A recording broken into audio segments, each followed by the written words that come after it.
good evening to all fellow UITM graduates, fellow talents. Hi and welcome to Crenovator UITM PHP 101 class with one of Crenovator best talent, Chong Yi. Before we start, I would like to introduce myself first.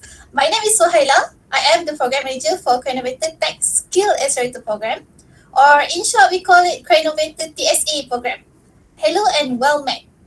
Alright, now I would like to introduce our speaker for today's session, Chong Yi. He is one of Crenovator TSA program talents. He graduated from the program with such ease and high knowledge in programming, mainly in cloud and servers. Now he is working in Runcloud as a software engineer. After he graduated from the program, he is teaching other talents in the program, and he is right now teaching you guys on about PHP 101. Alright, before we dive right into the session, we would like to talk about what is Crenovator. Alright, I will just need a few minutes to briefly explain what is Crenovator. Alright, so basically Crenovator is a tech talent platform where all programmers gather to share knowledge and help each other in a platform we use right now, which is Discord. Alright, so we scout for the best talent and we guide the talent by having every week classes and assist them in Discord to get permanent jobs in reputable companies in Malaysia such as Petronas, Runcloud, and so on. Alright? So, and Chong is one of the talent in Crenovator that successfully graduated and get a job after the program. And maybe Chong can share his own experience and how Crenovator has helped him. Right, Chong? Alright, so Crenovator helped me in terms of finding the job that fits my fits the way I work, basically, because I'm the kind of person that likes to look at let's say like this. Let's say I'm looking at a product. I'm more towards investigating what they can do and what they can't do and what can be improved.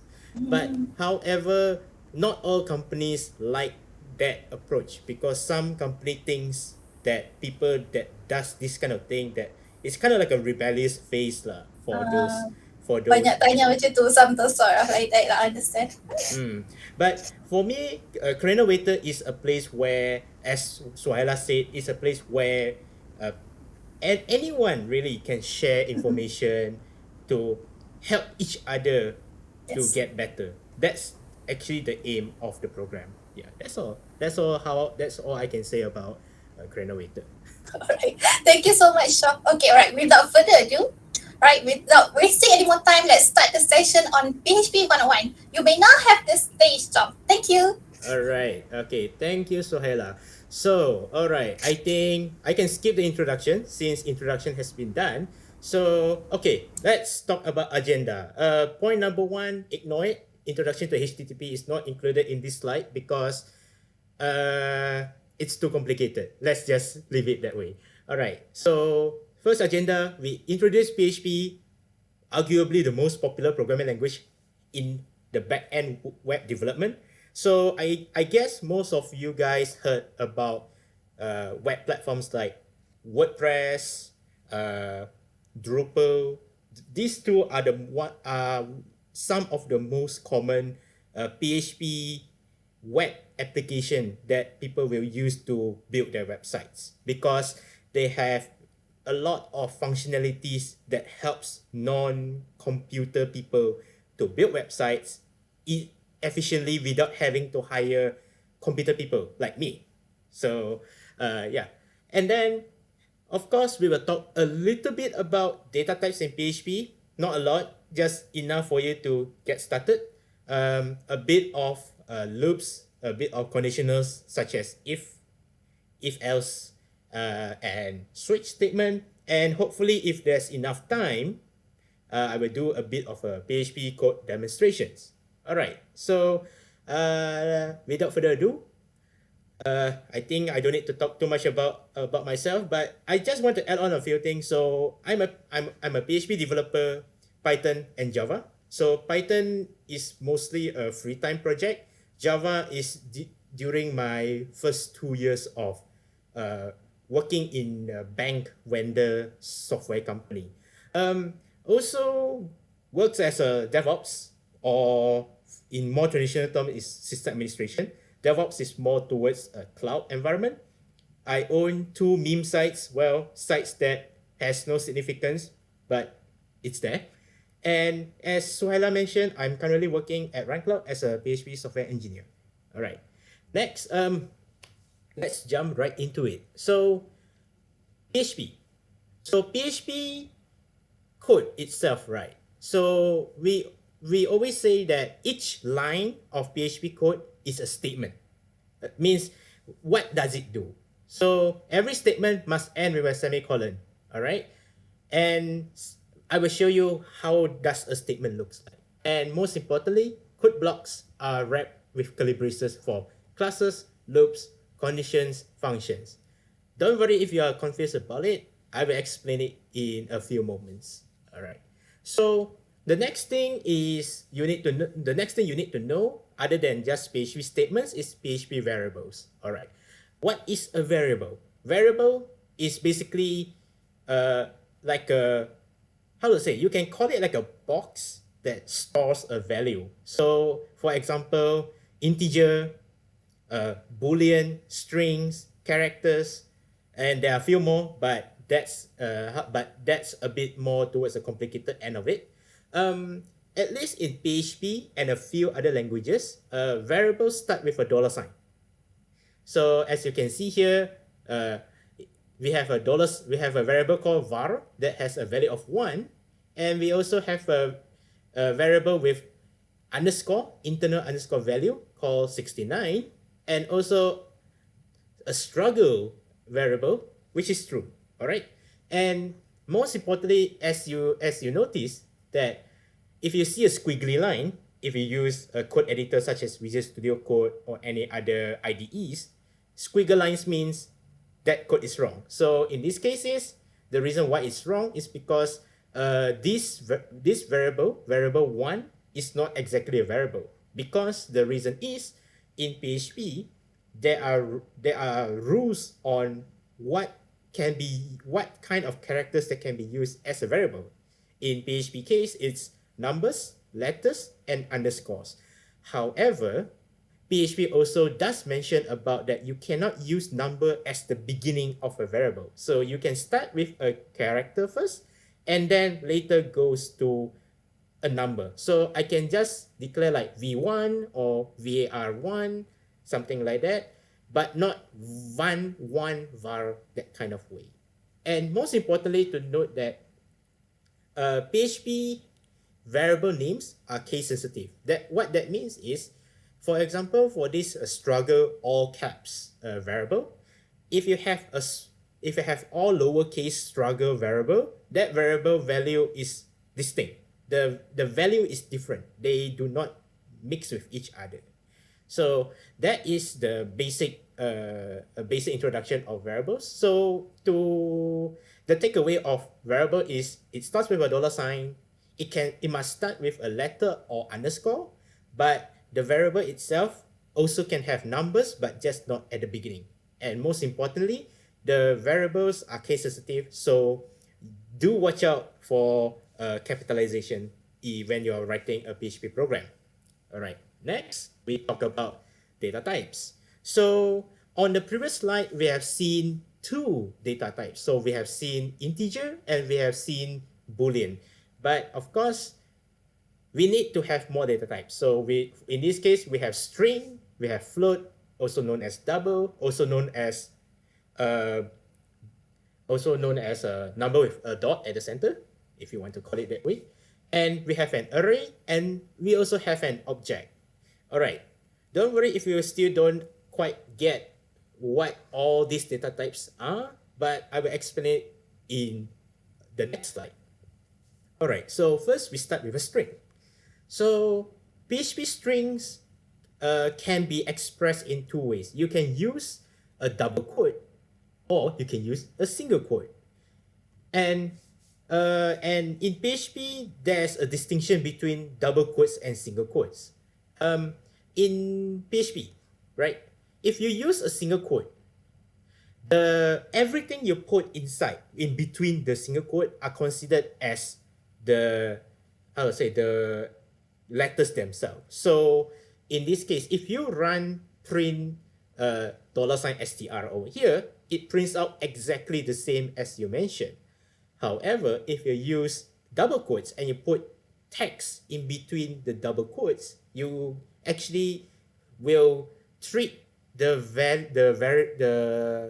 variable as you would treat the variable as if it's a PHP code. So in this case, we have variable str, which is known as string, and then if we execute this is a $str, we get this is a string.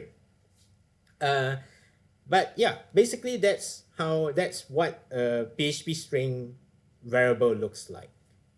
Next, we have PHP integer. So integer is basically whole numbers, includes negative, positive numbers, and most importantly, zero, because it's part of the number.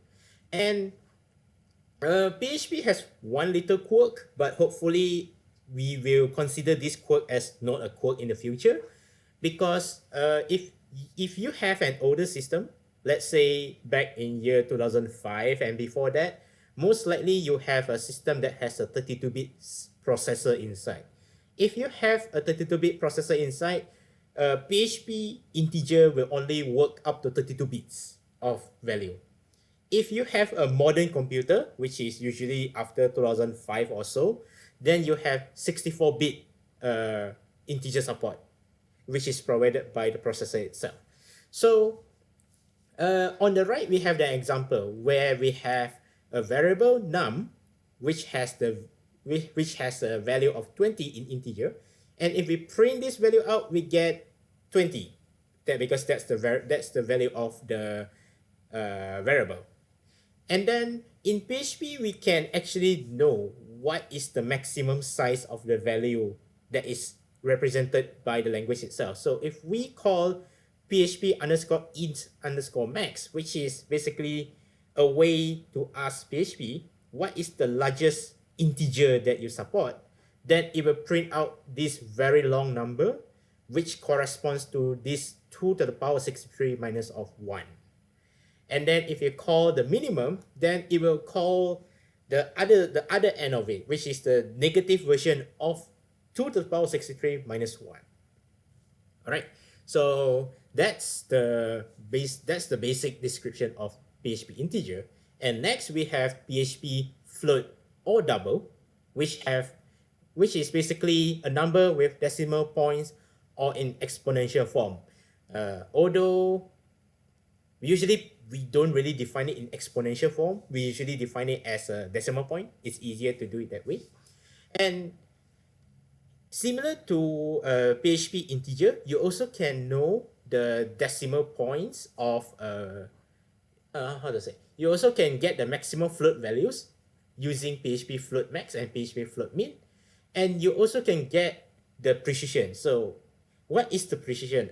A precision means that how many digits of how many digits that you can have after the dots. So in this case, on my system, it can support up to 15 digits of how to say it. You can support up to 15 digits after the dot itself. All right. So far, is there any questions or anything that you are still not quite clear? Alright, Ivan. If you have any question, kalau ada soalan, boleh just unmute your mic, just ask away, ataupun boleh just ask kat dalam chat box. Alright? Yeah. I think no questions. Chong, Oh, ada. Okay. hi. Sorry. So like technically for the PHP float digit, it kind of depends on the power of your laptops or what? It kind of depends on your CPU support as well, because PHP language itself is dependent on the processor that your system has. Although I would say in most cases you will not hit any problems with most values. Usually it will be a problem if, let's say, you are doing very sensitive scientific calculation. Then the PHP float digit might be a problem for you. Does that answer your question? Yeah. All right. Okay. If there's no any other question, then I will proceed to the next slide, which is PHP Boolean. All right. Php Boolean basically is a variable that only contains two values. You can have true, you can have false. And usually Boolean is used in condition checking. So for example that let's say we have a hypothetical situation where we would want to check whether our web request has completed. So we can get the return value of that request, and we can go through like a if else check where if the request is successful, then we can process the code, process the data, or if it's unsuccessful, we just return, for example, an error message. All right. So in this example on the right, so we have var underscore true, which equal to true, and then if we go into this if else condition, we will explain about if else in a later slide. So if var true, then we print var true is true, and if else, then it will be false. So in PHP, but I can explain a little bit of a if else situation. So when we are doing condition checking, if that check is true, then it will just jump into that code block that it is working on. So for in this case, var true equals to true, so we can just replace this value as true, and it will just print var true is true. That's just a basic description of how how does if else work. All right, so next I will talk about PHP Array. So PHP Array is the same as most array. So we can, although in PHP we use the term array as two kinds of arrays. So first one is we call it index array. So which is the same as let's say C language or Java language, where the array can be accessed using the index number of that array. And at the same time, PHP also allows you to do something called an associative array. So it is an array where rather than using an integer to map to a value, we use a key which can be a string to point to a value. So in this case that rather than we just say, like for example, array 1 square bracket 0 to get value 1, we can just use a string that points to value 1.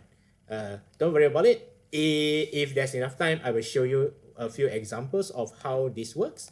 And then one thing to note that PHP doesn't have a concrete data type for the array. You can mix data inside the array, and you can just you just need to do some type checking later on.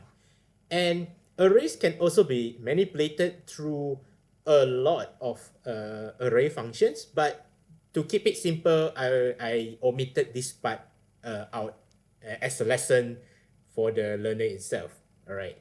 Okay. So next we have PHP Object. So I think everyone here has heard about something called object-oriented programming, right? Where a lot of your code will be done in classes. So in PHP, we borrow the syntax from Java actually, but it's not 100% a copy of Java. It has a few differences here and there, but the overall concept of OOP does apply in PHP. So what that means is that means that you can have a public, protected, or a private property declaration like most object-oriented programming languages does. And we also can define methods that can interact with the properties inside the class itself.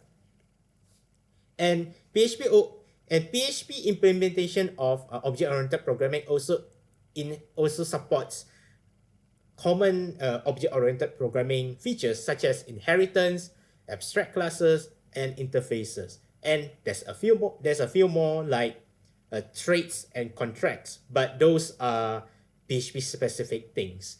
And contracts are really another term for interfaces as well. Okay, so now we have understand most of PHP data types that are commonly used on PHP. Now we talk about a bit of other PHP features. Like for example, we have PHP Loops, where you can do repetitions on your code. So in PHP, we have four kinds of loops. We have while loop, we have do while loop, we have for loop, and we have for each loop. Uh, right. So next we talk about the while loop, which is kind of the simplest loop that you can think of. So a PHP while loop is basically where it, how to say, before it starts working in the loop, it will check the condition first before before it executes each statement inside the while block itself. So in this case is that we have a variable I of 1, right? And then when it reaches the while statement, it checks the variable I. If I is less than or equal to 10, then we print out this value and we increment it by 1. So this dollar sign I plus plus is a short form to say that I want to add 1 to this variable I. And in this case, if we start at 1, that will be 2. Then we will repeat and check for the condition and repeat until we hit this particular condition, and then it will basically break out from this while loop and proceed with the rest of the code after this while loop block itself. All right. So next we also have PHP Do while loop. So as we previously on the PHP while loop, we do the condition check before we execute the code inside the while loop itself. But in PHP, we actually check the condition after we have executed the code in the loop. So what that means is your code will always run first, at least once, before the condition will be checked. So in this case, that in this example, when this program is executed, then we will just declare variable I as 1, we print this value, we increment it, and then we will go through the usual checks as in while loop until it reaches 10. Then it will break out from the loop and proceed with the rest of the code. Next, we have for loop. So for loop is generally used in situations where you want to have a little bit of a bit of a cleaner code, but that's mostly a subjective situation. So in for loop, you can actually define 3 expressions within the loop. So the first expression is basically before this loop runs, we set a variable. So usually we set the variable like a counter. So in this case, our counter variable is called I. Okay. The second expression itself is basically the condition check as per the previous loop, like while loop and do while loop. In this for loop, we also have a check. And then the third expression is what we want to do after we have executed the code, the statements inside the block. So in this case, our third expression is we want to increment the variable I by 1. And how to say, and or okay, never mind. So yeah, so this is the description of the for loop, and the last loop is a for each loop. So for each loop is it's not exactly the same as a for loop, because for loop is basically we are basically running the loop based on the value of the variable and the condition that we have. In for each loop, we basically, usually we consume an array, and then the loop will basically proceed until it has go through the entire array. So in this case, that we have we have an array called string, where this array has the value 1, 2, 3, 4, and 5. So in this for each loop, so what it will do is it will basically copies the value of this array into a variable called s, and you can process the data inside the variable s as needed. And in this case, we just do, okay, we just want to print the value of the variable s and print it until it has reached 5, and then it will just break out from the loop and proceed with the existing code flow. So for each loop, we do not need to specify the condition to stop for this array. We just, because the execution basically ends at the end of the array when it has worked through the entire array. All right.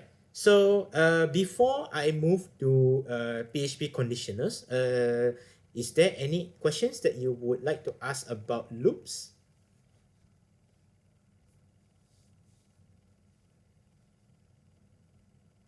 Hopefully I'm not doing too fast, because I'm looking at the clock and I'm actually kind of like freaking out.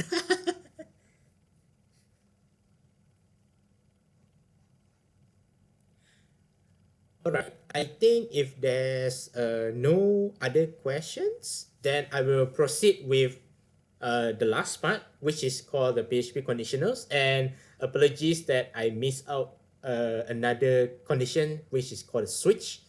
So I will add, that is available at the end of the slides.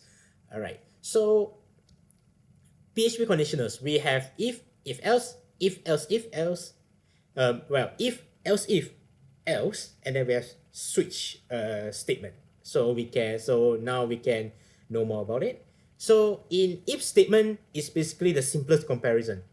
If basically when it encounters an if statement, it checks the condition. If the condition is correct, we execute the statements inside the if block and then proceed with the code flow. So this one is one of the simplest comparison that you can work in PHP. So for example, like given in this situation that we have two variables called num1 and num2, and we have a value 10 and 20. And if num1 is less than num2, then it should be num1 is smaller than num2, or you can just say num2 is larger than num1. This is a typo. I should have fixed this and I forgot to fix it. Oops. But yeah, in this case is that when the code runs, it just go through this if block, and then it will continue the code flow. All right. So this one is for if. For if else, there will be a bit of a different flow. So in this case, we have two possible statements that can be run. If the first condition is correct, it will just runs the statements inside the first block. If the condition inside the if statement is wrong, then it will proceed with the else block, where it just prints the alternate statement that is on the false part. So usually we will consider as the else as like, if everything else is not true, then we will just run this particular block in the end. And this one is commonly used if, let's say, that you have where your condition check has multiple values and not just a simple yes or no kind of thing, right? But of course, in PHP, we can have more conditions. We can have if else, if else. So in this case is if the first condition is false, then we go to the second condition. If it's still false, then we can proceed to the next condition until we have reached the else statement, where that is considered like all the rest of the evaluation is false, and it will default to the last one, right? So this one is basically three kinds of if else statement that is available. And last but not least, we have the last one, which is the switch statement. So you might be thinking that hang on, why would I use a switch statement when I have if else to do comparison to do condition check? Uh, but at one point you kind of wanted at some point you don't really want to do a lot of if else because if else can be a bit tricky to read, especially on a very long code. All right, so a switch statement is usually useful if you just want to compare one single variable only. So in this case that we want to check, let's say the variable called value here, and then we just it's like a if else where we iterate through the case. So if value is 0, then we print value is 0 statement. If it's 1, then we print value is 1 statement. If none of the above cases are true, then we just default to the default case, which is value is neither 0 or 1. All right. And most importantly, to note that switch statement requires a break before the start of the case, because if you omitted the break statement, what will happen is that the execution will proceed. The code will basically go across the entire switch statement without breaking out from the switch statement. All right. And as mentioned that default case is used if the condition check, I would say if the condition check for all the cases are false. All right. So with this PHP switch explanation, I have reached the end of the slide, and I think I can do a little bit of a code demonstration after this. So, but before I jump into the demonstration, do you guys have any questions you would like to ask? Alright, everyone, do you have any question before Chong will proceed to demonstrate us on the codings? Yay! The fun one. The fun part is coming. So before we go to the next part, ada soalan tak so far untuk PHP slides, PHP switch? Okay, Chong, hi. It's me again. Okay, just my question might could be like so general, but I guess this is the main problem that I face. But I guess the other UITM student, especially the computer science student, might face this kind of problem as well. So yeah, like I guess just now I saw like previously before you go for you start to must be the master in PHP, like you've been master in Java and also Python, right? So like do you have any tips like how can I memorize the syntax very well? Because I think like I do really have a problem in memorizing like how the syntax looks like. So yeah. Okay. Should I break out the bad news? Because the answer is there's really no good solution to fix that except for practice. But I can see the problem why it's very hard to memorize syntax, because sometimes if you're working on multiple different languages, you have to understand their different syntax designs kind of thing. Like for example, I still remember back when I worked with Python code from Java, I always put a semicolon on my Python code, even though it's unnecessary. And every single time my team lead asked me, Chong, stop pressing the semicolons, please, because it's unnecessary.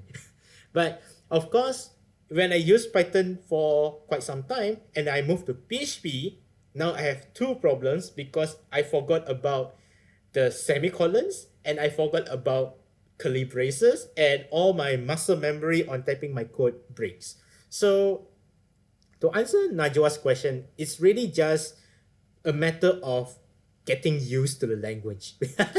there's not really much of a solution for that. But of course, if you really have to struggle to figure out how to, like, what's the syntax, I guess the easiest way is to print a cheat sheet and stick it on your workspace or your desktop wallpaper and refer to that every time you want to refer to a language.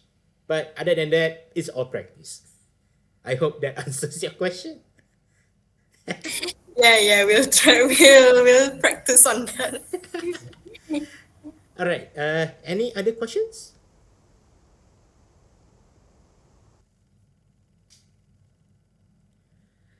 Okay, if there's no other questions, then I guess we can just jump to the fun part. The fun part is basically where everyone can see how I code, and then see me struggle of figuring out what code should I type in to do the demonstration. All right, okay. So, right, that's the end of the slide. And what I can do now is I bring up the lovely Visual Studio Code. So, as you can see, I just copy pasted the code from here straight to PowerPoint, and then that's how it works. Before I continue with the demonstration, can you guys see the code, or should I make the text larger? Because I can make it larger if you want to. Fonts. Text editor, fonts. Right, control the size of font and pixels. 25. That should be big enough, right? Okay. It should be big enough. Should be big enough. Yeah, yeah. Alright. Okay. Yeah, I think we stick it at 25 because that makes it much clearer to see. All right. So step 1 of writing PHP code. Never forget the never forget the starting point of PHP, which is less than question mark PHP. If you do not have this line and you try to run your PHP code, it will just explode. And that's just how the language works. So if you write there, let's say var equal to 1, and then you print var, as far as I know, this will just not work at all. It will just print the exact thing in here out to your output, and that's not helping much. But if you add the starting point of PHP code like so, and then you run it, now the code does something. So in this case, the var itself is an integer. It has the value of 1, and now it prints out the value of it. All right. So next, so this one is integer, right? So this one is integer. Let's talk about string. Because PHP strings, as I mentioned previously, it has different flow on how you define your string. So let's say I call this string with single quote, right? And then I put there dollar money, right? And then I have another variable, string with double quote. I put here dollar money, which is a variable. Now, if you notice that this, the nice thing about using a code editor, right? You know what does, you can see from the highlighting that it knows that this is a variable and this is just a string, right? And to keep PHP happy, we just put there money. We call it money is good. I mean, that's that's the fact of it. And then now we just print, let's say, a string with single quote. Okay, if I run this code now, you just get the literal value of money with single quote. However, if you use it with double quote, then you get money is good. So that's the difference between a single quote and double quote. Also, fun fact, PHP doesn't always give you a new line. So to keep in mind of PHP is that print is always like, it always print the line without a new line. So if you want to have a new line on this code, you would want to have like you need to add a backslash n to it. So for those that work with works with Java a lot, you might be thinking like, okay, if I want to concatenate strings, then I can just do plus, and then let's say \n, right? So you would think so until you get a warning and then you get a 0 instead. Because PHP do not use a plus operator to combine two strings into one. Instead, you would need to use a dot to combine a string into a line. So if I run this code again, now it just money is good, and there's a new line. So if I omitted this new line and I rerun it again, there's no new line. So that's the difference with this.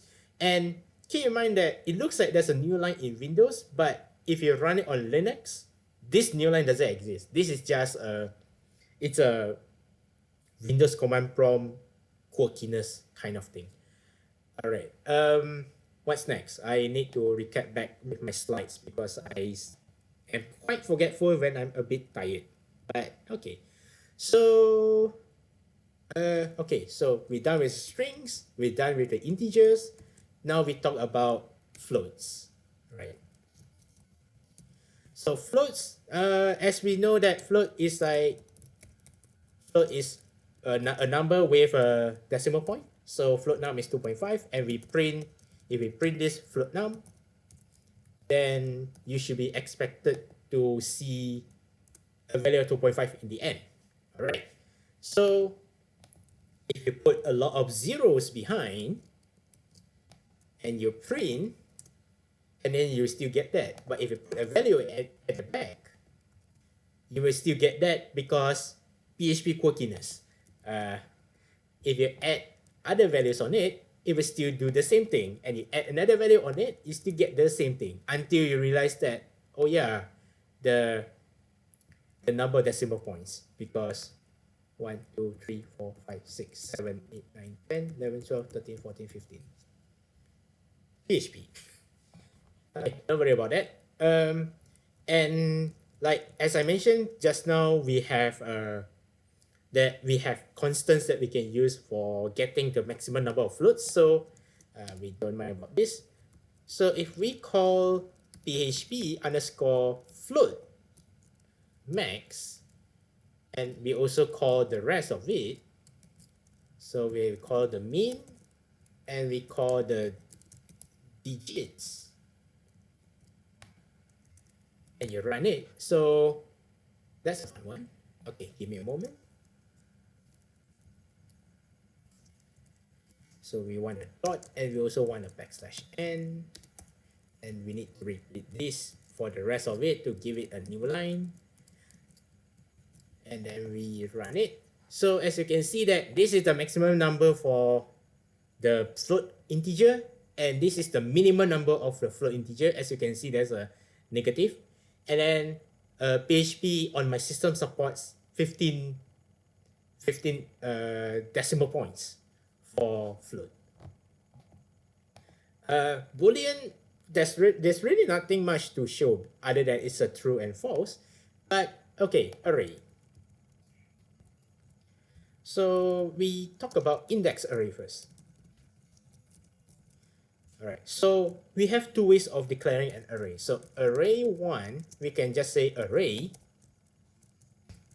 and then we can just say we can just put 1, 2, 3, 4, 5. And then if we print this array in PHP, what it does is it just gives you a warning, because that's not how you should use it. But if you want to bypass it, you can use a print underscore r, which is the human readable version.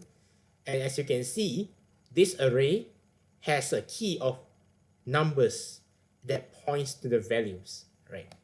So that's the first one. And then we also can declare array like the usual way we declare array. So for example, 6, 7, 8, 9, and 10.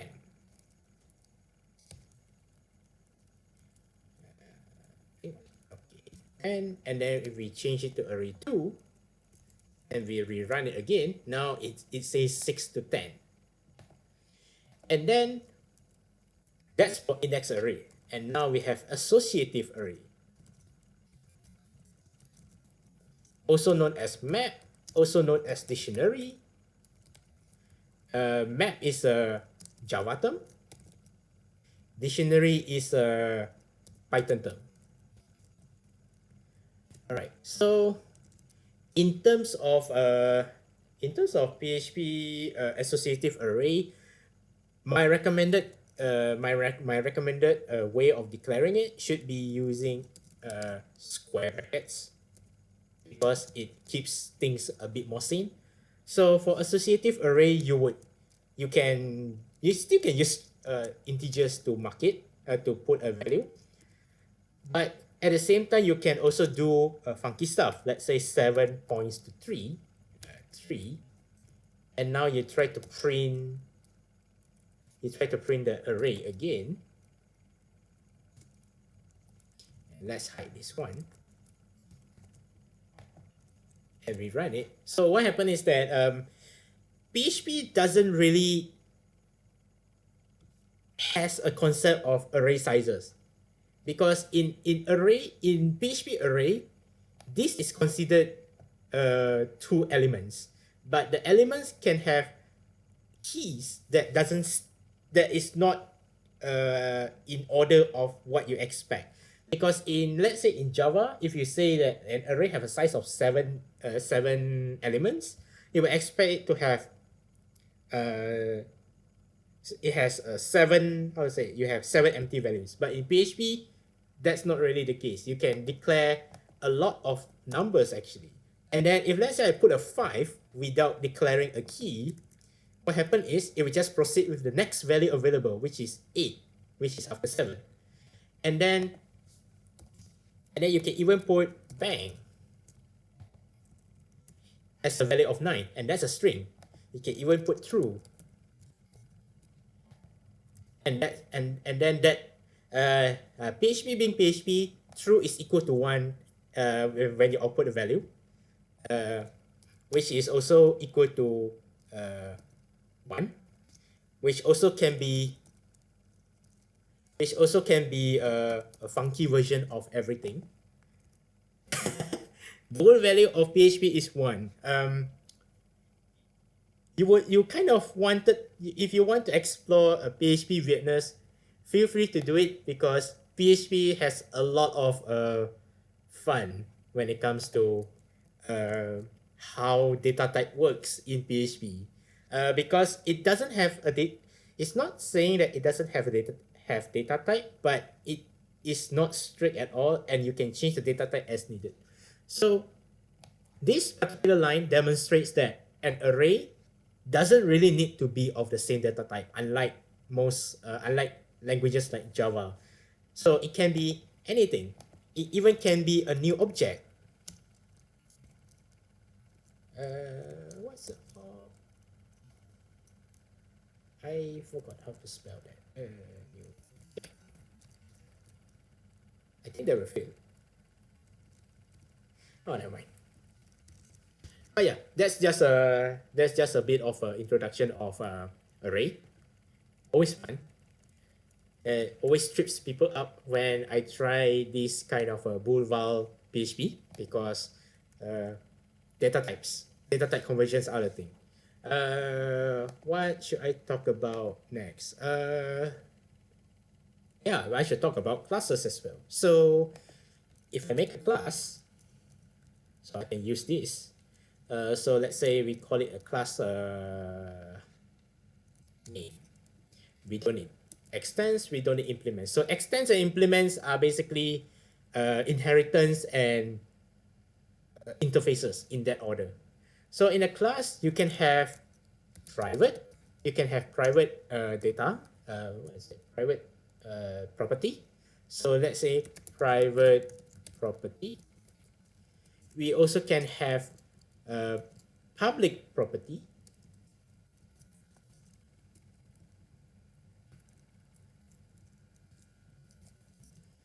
We also can have protected property.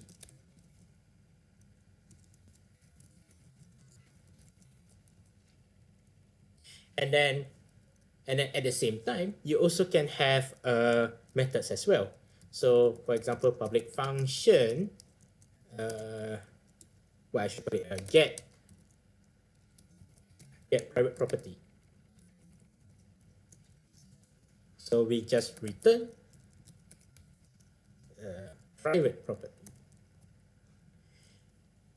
And then we also can set we also can actually set this thing using something called what we call constructor. But PHP constructor is not the same as most languages. Like if it's Java, right? If it's Java, what you would do is you would do something like public name, something like this, and then you can do your things here. But PHP doesn't do that. PHP does a public function construct. Just PHP. Alright. And then over here with construct, I can just say that I would like to define a private property. So we call this a private property. Public property. And we also call it a protected property. So if we want to set value from the constructor, means that let's say down here we have a code. This is where large font doesn't work too well. Okay, so let's say I have a variable called properties.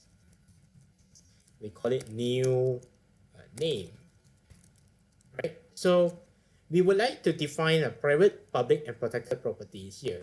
So what we will do is we have to say private, public, private, public, and protected. Alright, so if we want to set value from this constructor into this thing, we need to say that we would like to set the value into something called this. So this, if you look at the description, it refers to the current object, which is this name object, right? So I can just say that this of a private property should have a value of private property. So one thing to note is that this private property refers to the parameter of this, not this actually. But if we declare as this with an arrow and private property, then we are talking about the private property of this name. Maybe I shouldn't use the word property because now it gets confusing. All right. So if we want to complete this code, we can also do a private. We can call it public and public and protected, and we can also call this protected. All right. So if we want to point back, if we want to get this private property value from this private variable, we will need to explicitly define that I would like to get it from this class.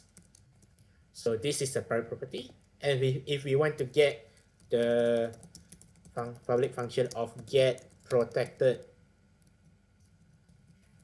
property, we also can return this protected property. All right.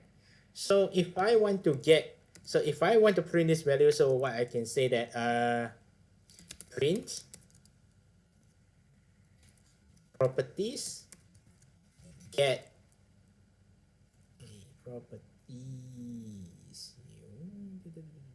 get.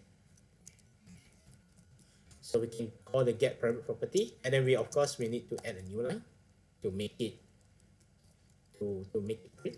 So if I run this particular code and I disable the rest, if I run this, and then you can see that if I try to get the value of get private property, I will get the value private. And at the same time, you can actually access the public property variable directly from the class. So I can also do something. So I can, rather than typing get something like public property, I can just skip it and just say public property. And if I run it again, I should get private and public. If I want to get a protected, I still need to use the function as that variable is protected for the class and its child classes as well. And not child classes, the parent classes. So if I want to get the protected property, I should say I want to get protected property, and I rerun again. I should get private, public, protected. All right. So that's a bit of an elaborate description of how PHP Object works. Sorry if I took a bit too long to explain it, but hopefully it's not too complicated. Right. So, should I just okay? Should I give more example, or should we just go for question and answer session right now? Because I feel like it's a very single directed conversation. But How about we open right now for Q&A? yeah, I think it's better for Q&A. Alright everyone, so ada soalan just unmute and ask away ataupun you can just text kat dalam chat box, alright? It doesn't really need to be related to the topic. It can be work related. But no personal questions, please.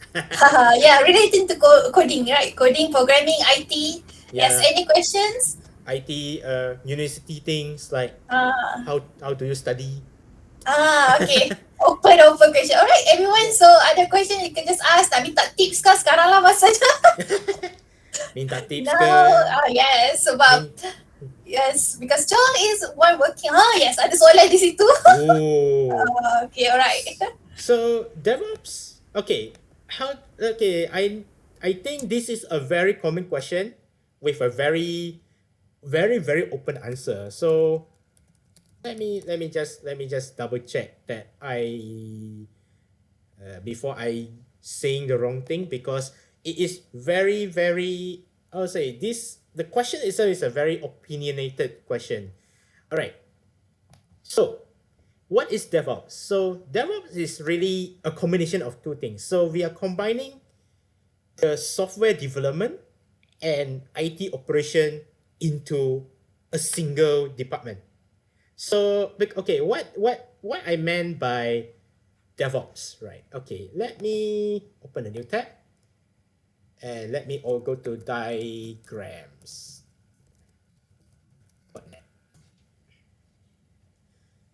Right. So hopefully it's not too long, and hopefully I don't drag this entire thing down by complaining about why I hate DevOps so much. All right. So in a typical company fashion, right? So we have give me a moment. I want to open back Google Meet. All right. So we have software development.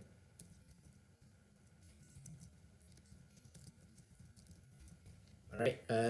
At the same time, let me make the text larger so that people can actually read. Okay, that's too big, but good enough. And then we have IT operations. Okay, so think of it as these boxes as two separate departments. So, okay, so we have software development, we have IT operation, and then of course we have the infrastructure. So like servers, virtual machines, and then cloud instances. All right, let me make this look nicer and whatnot. All right, so in a traditional software development cycle, right, software development do not directly interact with infrastructure, because in the point of view of IT operations, they say that you cannot do that. But instead, what they want you to do is they want you to talk directly to IT, and then IT talks directly to infra. So that is what we call the traditional software development cycle. So that means that everything that is made by this software development, let's say a new code, a new feature, a bug fix, let's say a 0-day fix as well. So what happened is that rather than a software development guys deploy directly to infrastructure, they need to go through IT operations to say that, hey, we have this code. I want you to deploy it to the servers. So they need to send this thing to IT operation. IT operation will take its sweet goddamn time and then push the code into infrastructure, which could take days, weeks, something like that. All right. So how does DevOps work? Okay. What DevOps does is that IT operation will still going to interact with the infrastructure, but instead, the software development will have a new layer of things that they can interact with. So we have something called CI/CD. So we have this is called continuous integration, and then continuous deployment. All right, let's make this look nicer. All right. So in today's world of fast IT development, right, we would want, so software development has always clashed with IT operations when it comes to, I want to get this thing deployed immediately for testing. So now what we can do with DevOps is software development will just say, they will just interact directly with this CI/CD infrastructure. So CI/CD infrastructure is basically like a platform where it will do the deployment and testing for you.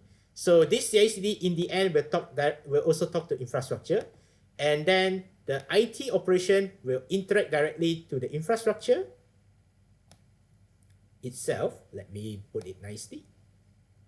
And they also will interact with the CI/CD function as well.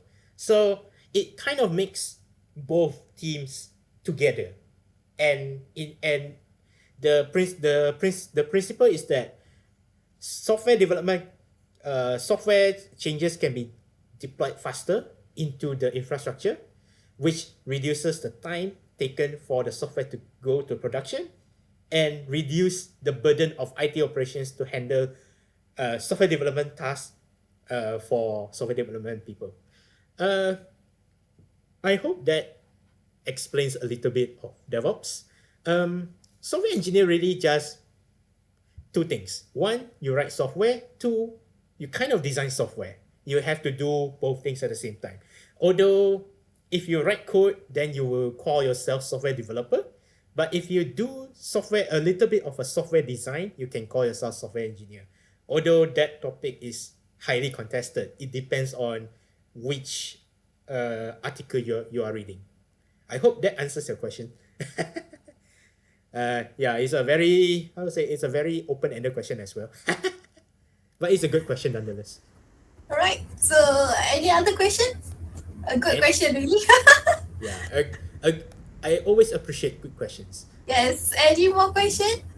So any macam, if you guys have any curiosity of working, what to go next dalam IT world, ataupun what to expect, ataupun any other question, you can just ask away. Yep. If you say like, okay, let me ask this question. Let me ask a question to myself. What does a PHP application development looks like? I can show you one of them. So currently I'm actually writing my own server management platform called Laravel OVH. So if you're wondering, what does it mean by Laravel? So if you Google search Laravel, you will see that it's a PHP framework. So what that means is this Laravel OVH project is a Laravel project, which is correct, which is true. So I actually use Laravel Framework to build my website. The reason why I picked a Laravel Framework is because self-advertising. Runcloud uses Laravel Framework for their web application development. So a lot of my current software development during my free time is very, it's kind of a very heavily, what's the right term? Is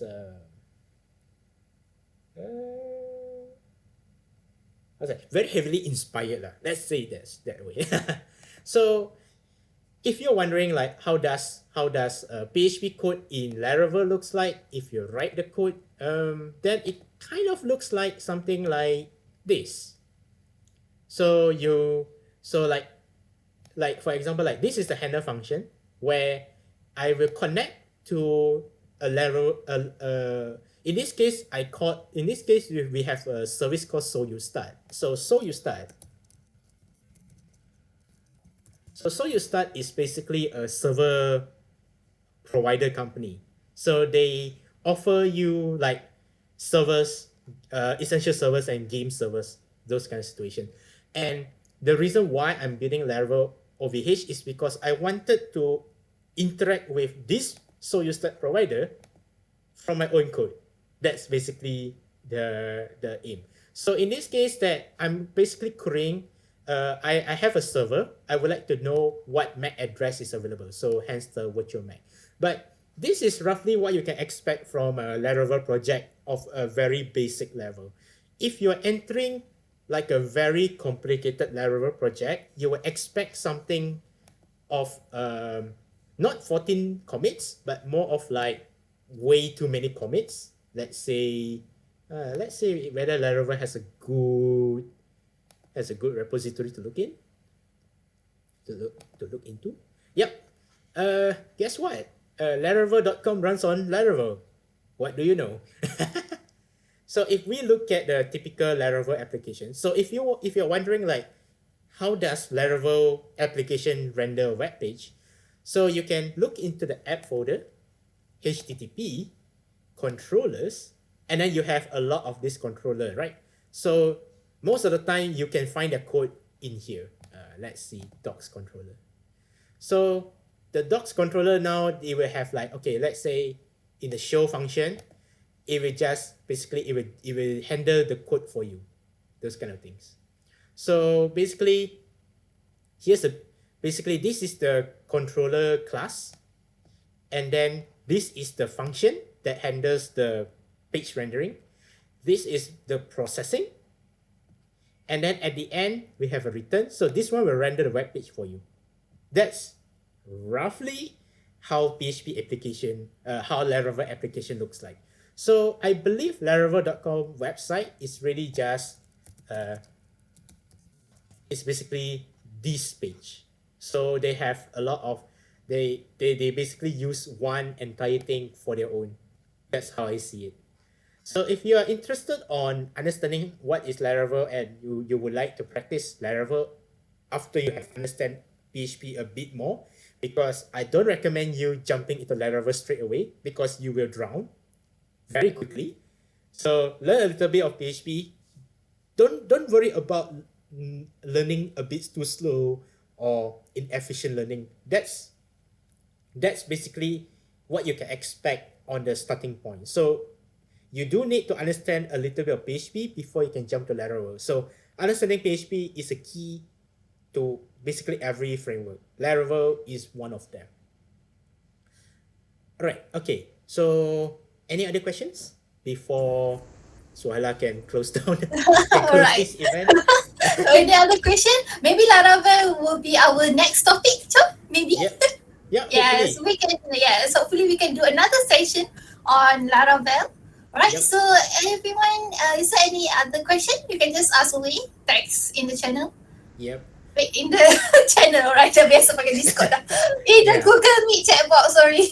Yeah. Right, so everyone, I also send you a link, alright? So if you want to learn more about Creative program, right, and our upcoming event, can just join our Discord. The Discord name is Digital Tribe, alright? Okay, that is the place for the talent yang mana yang nak masuk Creative to know more about Creative, alright? And then untuk kita blast out kita punya next upcoming event kat dalam Discord tu lah. So make sure you join our Discord server to get more information lah. Alright? Okay, so I think I see there is no other question, and we are nearing to 10 p.m. also. Maybe it is time to probably close our channel lah. I mean, close the event. Oh my god. Oh my, sorry. Okay, so there kita dah dekat 5 minutes to 10 p.m. Alright, so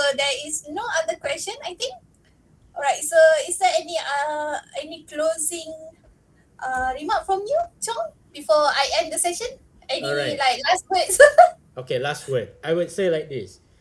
Even if, let's say, PHP is not a language you want to learn, maybe because you have been spooked by how vastly different the language looks like compared to the language you're used to, that's not a problem. Most importantly, if you can master one language first, don't master everything. Because if you try to master everything, you become that jack of all trades, master of none kind of situation. Not to say that it's wrong. It's good to know a bit of everything, but if you do not have something strong as a base, it might be a problem for you to take your first job. So don't worry too much about like, let's say you're feeling like, oh, my programming progress is very slow. That's not too much a problem, because really it's more like a mindset situation, in my opinion, because even I myself had problems writing programs until I start selling my product, and now I had to write those programs because customers don't care about you. They want a product and they want it yesterday. They want Yeah. it yesterday. All right. So thank you so much, Tom. So, right. Thanks everyone for joining our session for today, PHP 101. Right. So make sure you join the Discord server. I mean the Discord digital tribe to get more information about Crenovator program and our upcoming events. All right. So thank you so much everyone for joining our class session, and thank you so much, Chong, for your sharing session. Yes. No And problem. all right. Maybe we can see you again. Maybe we can see everyone again in our next event. Maybe Laravel, Chong, about Laravel. Okay. I Yes. think I think I can make Laravel happen next month, maybe around third week of June, because Yes. because I kind of wanted to showcase like Laravel is not that complicated once you understand the design, because Laravel is really it's not like a mindset, it's not like a cloud, it's more like a design, because Laravel is how to say, the base of Laravel is we want elegance, we want you to write a code like an artist kind Oh, of wow. mindset. Alright. So, okay. Alright everyone. So, nanti kita akan share our session punya, next session punya info dalam Discord. The link Right. I send you just now. So, make sure you join. And, alright everyone. So, thank you so much and good night. Bye-bye. All right, okay, have a nice sleep, man. Yes. You Have really a need nice it. sleep. Alright. Thank you everyone. Bye-bye. All right, bye bye. Oh, okay. Alright. Sambung kat Discord. Ya. Terus cakap Discord all the time. Dah biasa Discord